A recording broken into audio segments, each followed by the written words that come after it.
मेरे हृदय में जाने कैसी एक वेदना सी उठी। मैं सोच ही रहा था कि उसे बुलाऊं। इतने में देखा तो वह स्वयं ही आ रहा है। वह पास आकर बोला, यह अंगूर और कुछ किशमिश बादाम बच्ची के लिए लाया था, उसको दे दीजिएगा। मैंने उसके हाथ से सामान लेकर पैसे देने चाहे, लेकिन उसने मेरे हाथ को थामते हुए कहा, आपकी बहुत मेहरबानी है बाबू साहब, हमेशा याद रहेगी, पीसा रहने दीजिए। तनिक रुककर फिर बोला, बाबू साहब, आपकी जैसी मेरी भी देश में एक बच्ची है, मैं उसकी याद कर कर आपकी बच्ची के लिए थोड़ी सी मेवा हाथ में ले आया हूँ। मैं यहाँ सौदा बेचने नहीं आता। कहते हुए उसने ढीले ढाले कुर्ते के अंदर हाथ डालकर छाती के पास से एक मैला कुचेला मुड़ा हुआ कागज का टुकड़ा निकाला और बड़े जतन से उसकी चारों ताहें खोलकर दोनों हाथों से उसे फैलाकर मेरी मेज पर रख दिया। देखा कि कागज के उस टुकड़े पर एक नन्हे से हाथ और छोटे से पंजे की छाप है। फोटो नहीं, तैलचित्र नहीं, हाथ में थोड़ी सी कालिख लगाकर कागज के ऊपर उसी का निशान ले लिया गया। अपनी बेटी के स्मृति पत्र को छाती से लगाकर रहमत हर वर्ष कलकत्ता के गली कूचों में सौदा बेचने के लिए आता है, और तब वह कालिक चित्र मानो उसके बच्ची के हाथ का कोमल स्पर्श उसके बिछड़े हुए विशाल वक्षस्थल में अमृत उड़ेलता रहता है। देखकर मेरी आंखें भर आई और फिर मैं इस बात को बिल्कुल ही भूल गया कि वह एक मामूली काबुली मेवा वाला है। मैं एक उच्च वंश एक रईस हूँ। तब मुझे ऐसा लगने लगा कि जो वह है वही मैं हूँ। वह भी एक बाप है और मैं भी। उसकी पर्वतवासिनी छोटी बच्ची की निशानी मेरी ही मिनी की याद दिलाती है।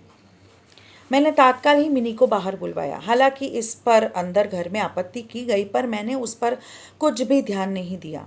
विवाह के वस्त्रों और अलंकारों में लिपटी हुई बेचारी मिनी मारे लज्जा के सिकुड़ी हुई सी मेरे पास आकर खड़ी हो गई।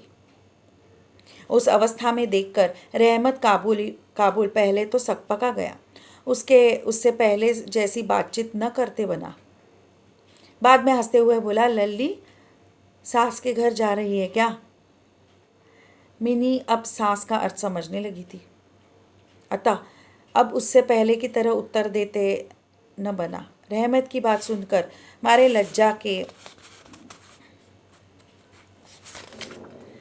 उसके कपोल लाल हो उठे।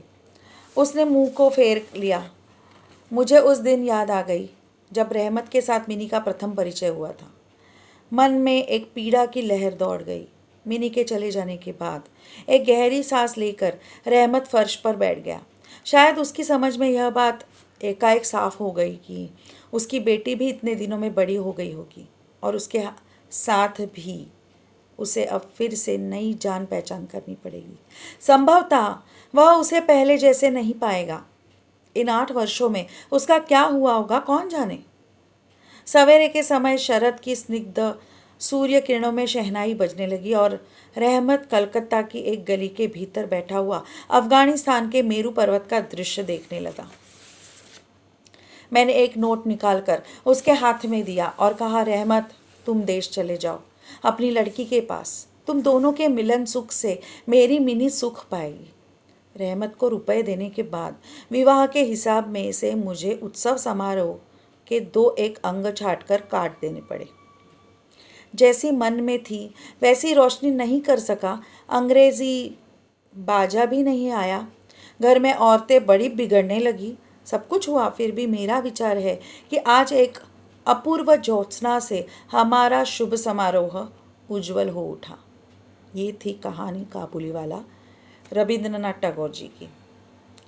कहानी समाप्त हुई है। धन्यवाद।